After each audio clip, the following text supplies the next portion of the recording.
So then we have a next question is, how can you explain the white R, how to do it, when, and what it means? And the white R stands in the place of emptiness. We could do it with silence. Silence is infinite. As soon as you have a sound, you start to have a disjunction with silence, because the sound is taking up the space of silence, if you like.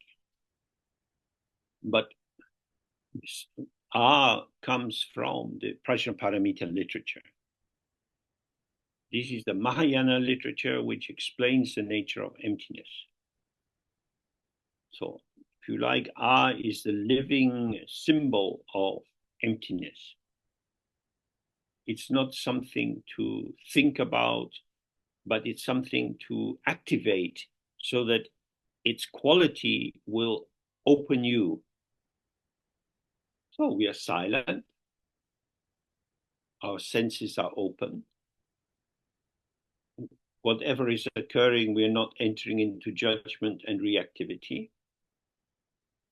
And then we might visualize a white R in front of us with this 5-colored light around it, or do it without this visualization.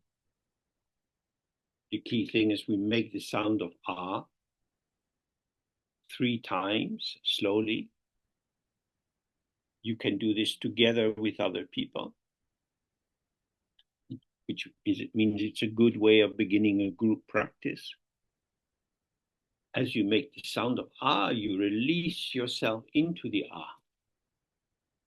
So out of the space in your body comes this vibration of R and spreads out into the space in the world. So R is like the bridge that unites the space of the mind and the space of phenomena. How does it unite these spaces? They have always been connected.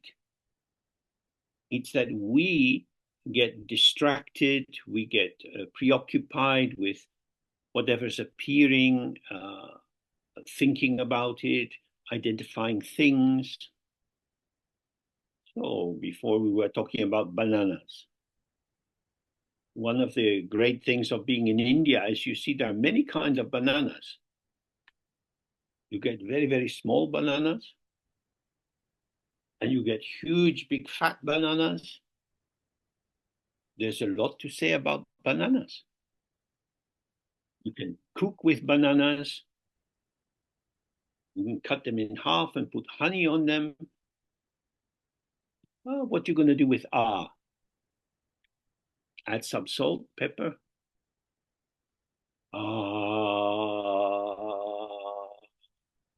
Now, we know with children, they add something.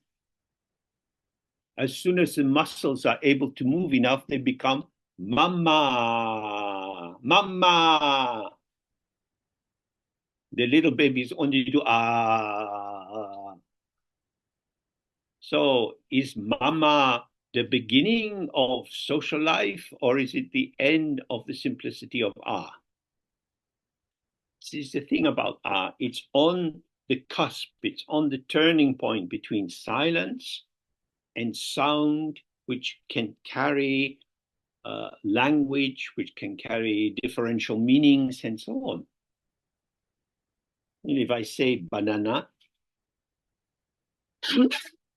it is as if something is conjured into existence, the idea of a banana.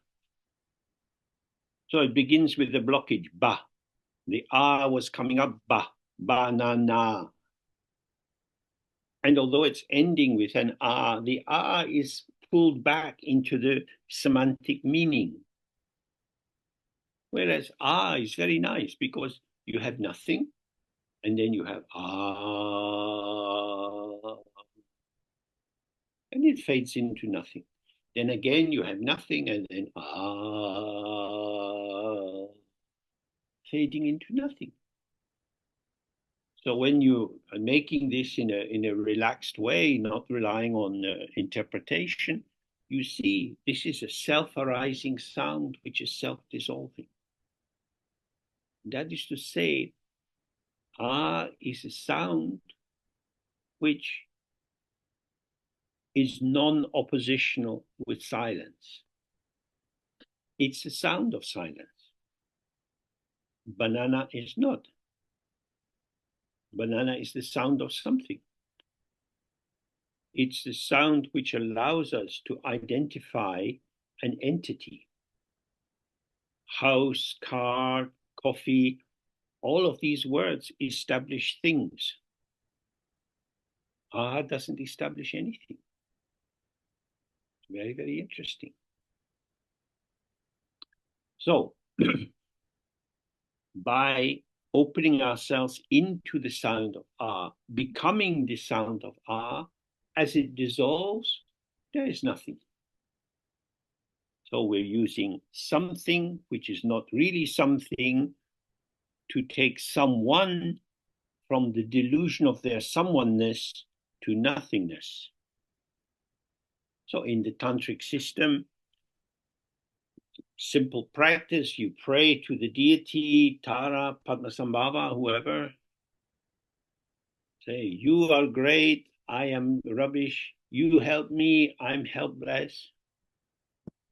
And by praying with devotion, by reciting the mantra, you come into a harmony with the deity. Then from the deity's body, white light from the forehead, red light from the throat, blue light from the heart, and then all together you gain the 4 initiations, so that you have through this purification, you have a body of light which is not different from the body of light of the deity.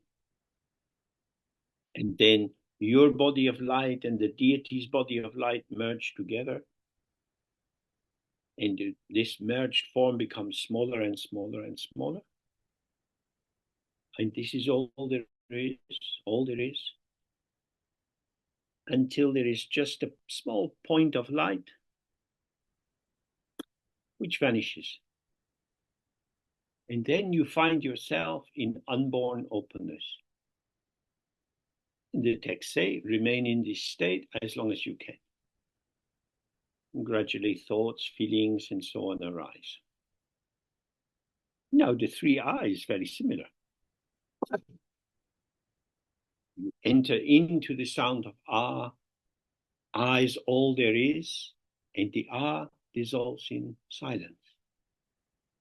So you go from immersion in your daily activities, in what you have to do, and your shopping and this and that, to immersion in the sound of ah, to openness. So that's the main focus of the practice. And there was one other thing, it was asking, when do we do it? You can do it whenever you need to do it. When you get used to it, you don't need to make the sound of ah out loud. You can do it at work or sitting in the train. From the very beginning, everything which arises, everything which occurs, is inseparable from unborn openness. From the beginning, every wave has been non-dual with or not different from the ocean. It's just like that. When we do this practice, we see the wave of ah arising and sinking back into the ocean. The ocean is primordial. The form of ah is situational. But the form of ah and the infinite ocean of silence are not 2 things. It's not that you're going from one to the other. The potential of silence, and this is clearly an infinite potential. If you're sitting in silence, there's no limit to it. Within this, the wave of ah arises. Well, that's the structure of this practice. It's designed to support you in releasing yourself from your infatuation with meaning, from the endless work of making sense of what is going on. What is this? Where did it come from? When did it start? Who did it? These all start with the assumption that something has happened. It's very difficult to describe this because it's at the very edge of language. The manifesting patterning or vibration doesn't become something. It shows itself in its dissolving. So, in the middle of the night, Mama, sleeping lightly, wakes to hear, oh, baby is crying. What is this cry? If the mother is experienced, she can tell, oh, nothing very serious. There are some noises and then silence. But there are some sounds which indicate real distress, and you have to get up and look at the baby, and maybe they've been sick or they're covered in shit or whatever it would be. The mother becomes very skilled in identifying different meanings in the qualities of the cry. This is very interesting. This is coming from the mother. She has learned about her own baby's cries. And the mother can recognize her baby's cry even if other babies are crying. So this is mental activity which brings about involvement, which is very helpful for the baby. Otherwise, the baby is in big trouble. So now we see communication, connectivity through our voice is linking, which promotes thinking and the elaboration of stories and so on. And we pin our meaning onto the sound which is arising. The meaning link is not intrinsic. So as I said this morning, when I was young in the 1950s, early 60s, we knew that all Germans were Nazis because it's just after the Second World War. So we knew this. But of course, I get a bit older. I go to Germany, I meet German people. I see that they're not Nazis, they're not fascists. So I can no longer simplify my experience of German people by putting them into this category of Nazi. Mr. Putin would like to do this with the Ukrainians. Now we know they are all Nazis. But when you hear people's voices, when you see their face, their expression, how they are, you see the diversity of the forms of emptiness. So what we have here is something we can observe for ourselves and truly pay attention to. The relation between revelation, direct showing, and projection and interpretation. So the sound of Ah allows you to have the revelation of the energy of emptiness, the potential of emptiness.